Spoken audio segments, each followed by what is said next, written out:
আপনি কি জানেন আমাদের পুরাণে এমন একটা জিনিসের কথা আছে যা সময়কেও থামিয়ে দিতে পারে, কিন্তু সেটা খুঁজতে যাওয়া মানে নিজের মৃত্যুকে আমন্ত্রণ জানানো। হিমালয়ের একটি গুহায় রাখা আছে কাল রাতের দর্পণ। বলা হয় এই আয়নায় মুখ দেখলে মানুষ তার পূর্বজন্ম দেখতে পায়, কিন্তু আসলে সেটা কোনো দর্পণ নয়, সেটা হলো একটা মায়াবী ফাঁদ। একজন তর্কবাগীশ যুবক সেটি খুঁজতে বেরিয়েছিল।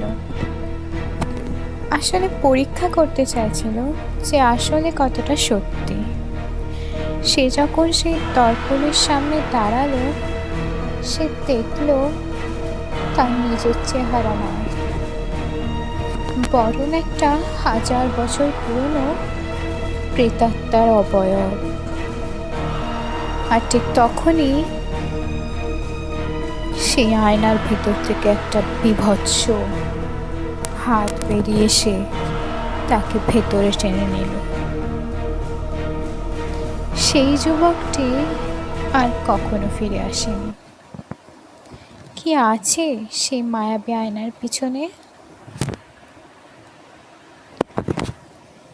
এই রহস্যময় গল্প জানতে সাবস্ক্রাইব করুন মায়াবী ফ্যান্টাসি ও রহস্য।